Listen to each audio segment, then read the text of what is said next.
Hola, bienvenidos al séptimo video donde vamos a hablar específicamente sobre la insulina.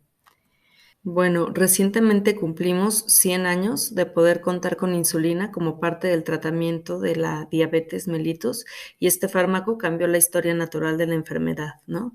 Lo tenemos indicado en diabetes tipo 1 en todos los casos, en diabéticos tipo 2 o tipo 1 con enfermedad crítica, en pacientes hospitalizados en general, entonces esto incluye al preoperatorio, posttransplantados, posoperatorio, a los pacientes que se internan en urgencias por crisis hiperglucémicas como estado hiperosmolar o cetoacidosis diabética, cuando tenemos a un paciente con nutrición parenteral, es el de fármaco de primera elección en el embarazo, aunque no es el único que puede darse, en pacientes con infarto agudo al miocardio y pues en general en pacientes críticos y hospitalizados, como les decía. Algo que es de lo más importante conocer de la insulina es la farmacocinética, porque dependiendo de qué tipo de insulina estemos aplicando, va a ser el inicio de la acción, el pico máximo, y esto es debido a la tasa de absorción subcutánea que tiene cada tipo de insulina, ¿no? Entonces, pues vamos a ver que las insulinas ultrarrápidas son la Lispro, la Aspart y la Glulicina. Pueden empezar la acción a los 15 minutos de haberse aplicado y su pico dura de media a 1 hora de haberse aplicado, ¿no? La duración de la acción es de 3 a 4 horas. Entonces, algo muy importante es que estas son las insulinas que podríamos aplicar nosotros de manera preprandial. Algo importante para evitar la hipoglucemia en este caso es ya tener nuestros alimentos enfrente y después inyectarnos la insulina y empezar a comer, ¿no? Si nosotros, por ejemplo, nos aplicamos la insulina, vamos a otro lado, hablamos por teléfono y tal, y dejamos pasar un tiempo antes de ingerir nuestros alimentos, tenemos un riesgo muy alto de tener hipoglucemia en ese momento. Bueno, la siguiente insulina es la que también se le llama insulina rápida, pero yo prefiero ponerle regular, que también se conoce como regular, porque el ponerle insulina rápida se puede entender como que el mecanismo de acción fuera muy rápido. Y si se pican, su inicio de acción es a la hora, el pico es a las 2 a 3 horas y la duración de la acción puede ser hasta 6 horas. Entonces, realmente esta insulina va a estar retrasada. Si nosotros la quisiéramos usar como para los picos prandiales, tendría un retraso en su acción y posiblemente tendríamos un periodo de hiperglucemia y luego tendríamos a las 5 o 6 horas un riesgo, tal vez bajo, pero un riesgo de hipoglucemia, ¿no? Entonces, es la más barata, se usa para las infusiones de insulina, por ejemplo, pero realmente no es ultra rápida. Y si tenemos opción de usar una ultra rápida versus una rápida, hay que usar siempre la ultra rápida para los picos prandiales. Ajá. Otra es la insulina intermedia o insulina NPH. Esta se utiliza generalmente 2 veces al día, tiene un pico de acción a las 12 horas y puede durar hasta 16 horas, ¿no? Ahorita vamos a ver cómo es la vida media de la NPH. Pues yo les diría que si no tienen de otra, usen esa porque es muy buena como cualquier otra insulina, pero es poco predecible y en algunos puntos de sus picos de acción tenemos riesgo de hipoglicemia. Entonces es un poco menos segura, aunque sí es efectiva. La insulina glargina, la de Temir y la de Gludex son las insulinas que se conocen como de acción ultralenta. Esto es importante porque tienen una meseta muy pequeña, o sea, un pico de acción o inexistente o es demasiado, la pendiente es demasiado pequeña.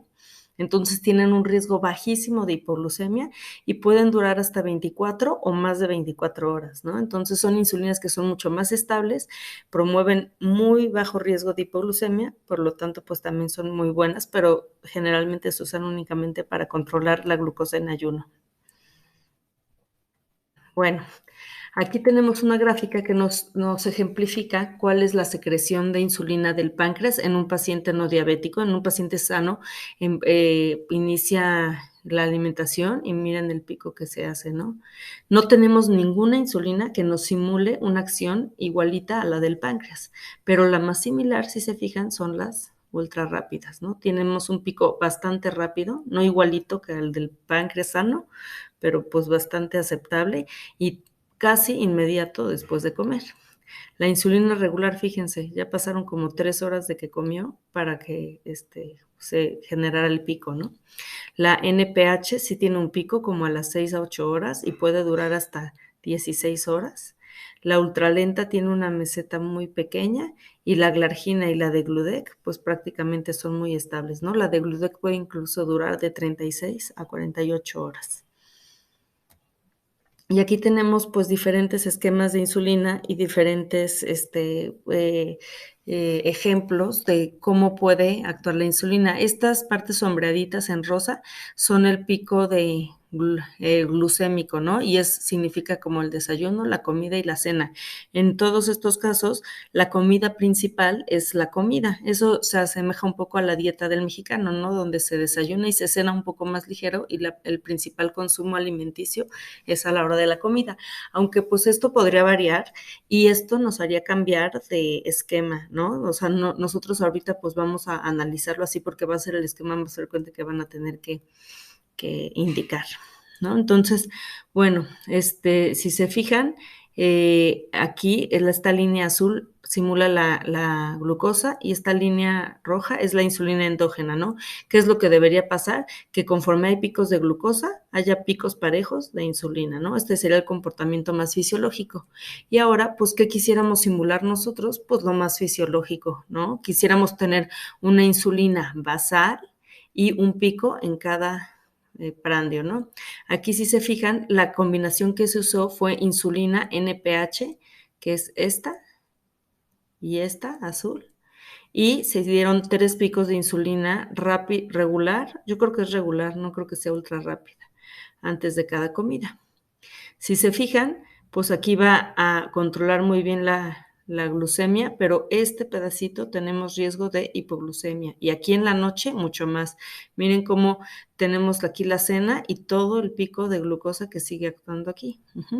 Ahora, ¿qué podemos hacer también? Esto, sin poner estos 3 picos, podemos poner solamente 2 dosis de NPH, ¿no? Y si se fijan, la NPH de la noche, pues la tenemos actuando cuando ya prácticamente no ingerimos comida. Entonces, aquí tenemos un riesgo alto de hipoglucemia nocturna.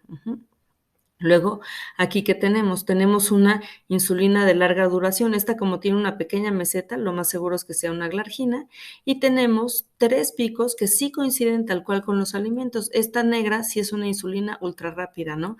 Este sería el esquema ideal para asemejar lo más fisiológico que nosotros tenemos con el funcionamiento de nuestro páncreas. ¿Cuál es la gran desventaja de este esquema? Que implica 4 piquetes, ¿no? Uno del de la insulina basal y otros 3 preprandiales, ¿no? Ya cada vez tenemos agujas más pequeñas, más cómodas para el paciente, tenemos las bombas de infusión, tenemos muchas cosas que pueden darle mucho confort, pero aún así el paciente sigue resistiéndose, ¿no? Entonces, decirle que se puede dar un piquete o 2 piquetes a darse 4 piquetes, pues sí es un poco traumático para el paciente, ¿no? Y esta, si se fijan, esta es una NPH más una rápida, ultra rápida. Y estas son combinaciones fijas. Yo no les recomiendo que utilicen combinaciones fijas porque nunca les van a cubrir exactamente las necesidades de un paciente, ¿no? ¿Esto qué significa? Que es una insulina como Humalog Mix, por ejemplo, que tiene 25% de insulina rápida y 75% de insulina NPH, ya viene precargada así y solamente genera 2 piquetes con los cuales le cubren muy bien a lo mejor el pico prandial del desayuno toda la mañana, el pico prandial de la cena, un poco de riesgo de hipoglucemia en la noche, pero el pico de la comida, pues si se fijan, pues nada se los cubre, ¿no? Entonces, pues no hay un esquema ideal, el ideal sería el más fisiológico y pues no siempre el paciente se va a adherir a este. Aquí les pongo otro ejemplo de lo que puede pasar. La estrellita negra significa como un pico de hiperglucemia y la estrellita gris puede ser un riesgo de hipoglucemia. Entonces, cuando tenemos dosis fijas de NPH, pues dejamos descubiertos unos de los picos prandiales y dejamos otro lapso del día con riesgo alto de hipoglucemia. ¿Qué pasa cuando agregamos una insulina rápida? Pues sí se nos cubre el pico que aquí nos estaba dando riesgo de hiperglicemia, pues aquí lo cubrimos con la rápida, ¿no? El desayuno. La cena igual, pero el riesgo de hipoglucemia todavía se incrementa un poquito más. Entonces, bueno, vamos a hacer algunos ejercicios en los casos clínicos para ver cuál sería el ideal de cómo indicar los esquemas de insulina. Algo que es importante es siempre empezar con esquemas seguros. ¿Eso qué significa? Con el mínimo riesgo de hipoglucemia. Entonces, la dosis normalmente que se da de insulina basal son 10 unidades al día. Eso a lo mejor es demasiado opaco para un paciente obeso, ¿no? Una dosis general de insulina es de 0.5 unidades por kilo, ¿no? Entonces, a lo mejor si un paciente pesa 100 kilos, le corresponderían a 50 unidades al día, pero siempre nosotros vamos a empezar con una dosis segura, que estamos seguros que no le va a causar hipoglucemia, para irla incrementando paulatinamente, ¿no? Se puede empezar, hay dos opciones para cómo empezar con los esquemas de insulina. Una es con 10 unidades al día, y si no se alcanzan las metas, irla incrementando de 2 a 4 unidades cada 2 días. Y la otra opción es empezar desde el inicio con 0.2 unidades por kilo por hora. Entonces, en ese paciente hipotético de 100 kilogramos, pues ya empezaríamos de entrada con 20 unidades de insulina, ¿no? Advirtiendo al paciente cuáles son los síntomas de hipoglucemia, qué puede pasar si la siente, qué debe de hacer, etcétera. Pero pues se puede iniciar con esa dosis que es bastante segura también. Bueno, las reacciones adversas de la insulina, que la más frecuente obviamente es hipoglucemia, y es la que queremos evitar porque es muy molesta para los pacientes y puede también producir que el paciente no se adhiera al tratamiento. Otras son alteraciones visuales. Esto no es tanto como tal por la insulina, sino por la variabilidad glucémica. La insulina va a generar que de repente un paciente que está muy hiperglucémico baje a glucosas normales, y esta variabilidad por hidratación y deshidratación del cristalino nos va a provocar visión borrosa. Algo que es un mito, obviamente, y espero que todos lo sepan, es que la insulina causa ceguera, ¿no? Pero muchos pacientes piensan esto, ¿no? O, por ejemplo, son pacientes que están tan descontrolados que la ceguera es por retinopatía diabética, pero ellos lo asocian al uso de insulina, ¿no? Y el uso de insulina, pues generalmente más bien se dio por la cronicidad y el descontrol que tenían. Entonces, bueno, es importante pues aclarar eso, que es completamente un mito, ¿no? Otra cosa que puede ocurrir es la lipodistrofia. La lipodistrofia ocurre cuando no se alterna los sitios de inyección de la insulina, ¿no? Si siempre se están inyectando exactamente en el mismo lugar, va a haber fibrosis, cicatrices, y además de lo estético de la lipodistrofia, lo que puede pasar es que al haber un tejido fibroso subcutáneo no tenga una buena tasa de absorción de esa insulina y empiece también un descontrol metabólico. Puede haber retención de sodio y edema, puede haber alergias, que son raras, y puede haber insulinoresistencia, incluso puede haber anticuerpos contra la insulina que se inyectan, ¿no? Esto ya sería terreno del endocrinólogo porque son pacientes muy difíciles de tratar y afortunadamente no es algo muy común. ¿Cuál es la dosis máxima de insulina que se puede dar? La verdad es que no hay.